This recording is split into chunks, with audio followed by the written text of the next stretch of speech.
Often hailed as one of the best works by the master composer Johann Sebastian Bach, Guten Tag. Jesu Joy of Man's Desiring is the most beautiful and haunting piece. And out there you hear versions that are wildly different, from solo piano versions that are very slow to instrumental versions that are very fast and everything in between. The version you might have come across is actually an amalgamation of the sixth and final movements of the cantata Herz und Mund und Tat und Leben, which means heart and mouth and deeds and life, BWV 147, which is the catalogue number. A cantata is a dramatic piece of music usually based around the story in the Bible, and it usually has a couple of chorales in it, which the choir would sing up in the pews, but also the congregation would often join in. By the token that it came from this chorale, the title should be Wohl mir, dass ich Jesum habe, which means it is good for me that I have Jesus. The English version that we know is actually a text by the poet laureate Robert Bridges, and it's based on a text that Bach used in other cantatas, Jesu meine Seelenwohner, which means Jesus, the delight of my soul. And that's how we come to know its English title, Jesu Joy of Man's Desiring.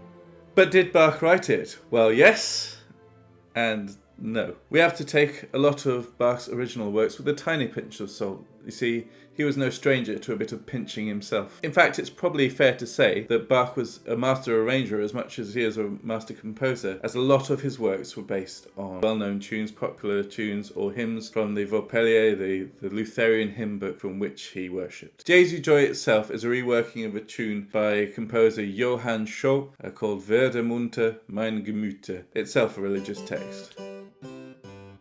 As with all of Bach's chorale settings, he's no stranger to changing the tune, altering the rhythm, straightening it out, adding accidentals here and there to fit with his particular and unique harmonic schema. The result is the beautiful, smooth chorale that we know.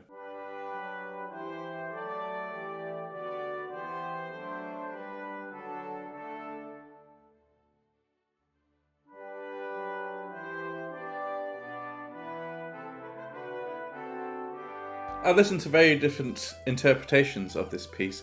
There are lots of arrangements for piano and for piano duo. There are versions for string quartet, and often it's accompanied only on organ. Obviously the original is for choir and for ensemble.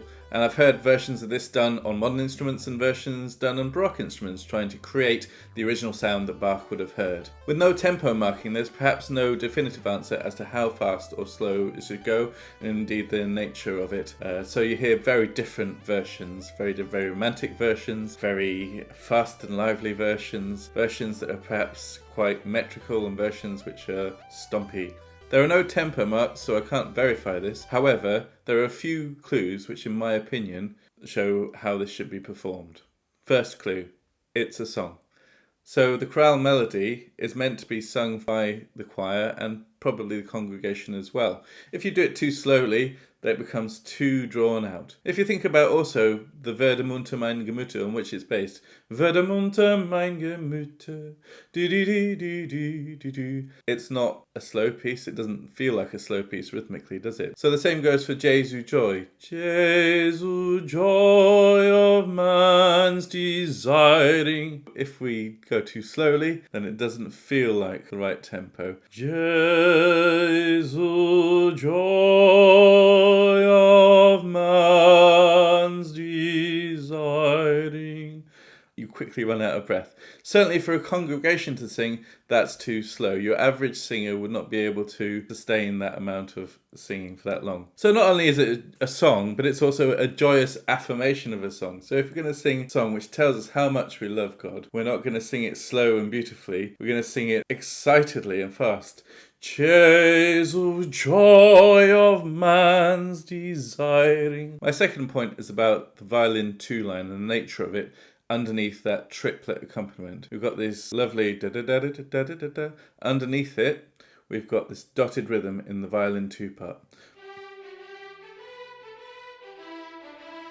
Often it's misinterpreted as being just triplets, but I think if you wanted that smaller rhythm to be the same as the last quaver on a group of 3 quavers in the violin 1 part, then he would have written it differently.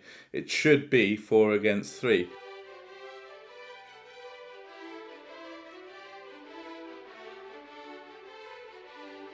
But also, At the time, there was a stylistic trend to double dot things. So if you've got a dotted rhythm, instead of going 1, 2, 3, da dum, 1, 2, 3, da dum, we'd go 1, 2, 3, 4, da dum, 1, 2, 3, 4, da dum. So that's sped up, dum, da dum, da dum, da dum, da dum. And so that's quite a stompy, folky thing to do, very lively thing to do. If you slowed that down, it's not so fun. Dum, da dum, dum, da dum.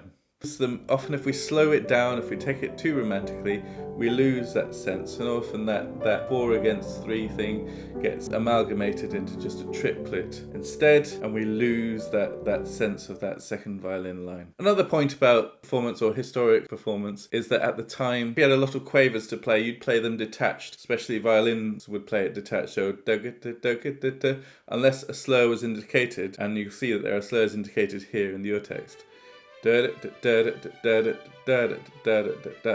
So otherwise it would be detached playing. So again, things like piano versions, which use a lot of pedal, seem to be at odds with this idea of this detached playing, which is very common at that time. My last point is about the trajectory of Baroque music at the time. So Baroque music came from a tradition of dance and dance forms started by the composer Jean-Baptiste Lully under the dance-obsessed King Louis XVI. A lot of instrumental works that follow those same dance forms. So if you look at the keyboard suites at the time, you'll see minuet, you'll see a sarabande, you'll see jigs, you'll see allemands. These are all dances which people would actually dance to while people were playing. And there's no exception with Bach. A lot of his music was based on dance and dance form as well. This ended up being sonata form and things like that, and if you follow your GCSE musical history, you'll get told that story. While Bach's liturgical works, like cantatas, are a dramatic distance from these dance pieces, you'll notice there's a similarity in material between this opening material and, for example, one of his jigs from his French suite. In all probability, Bach was drawing on the dance idioms of his time, and the jaunty, fun and exciting counter-melody being opposed to the lovely smooth chorale is, in my mind, what gives this piece its rare beauty. So what conclusion can we draw from this? Firstly, Bach was a thief. A thieving thief who used to take lots of other tunes, including his Lutheran faith tunes, and change them and alter them and put them into his pieces, and we call him a master composer. Well, he was a master composer. He was a very gentle thief, and the result is we have a piece now which stands the test of time.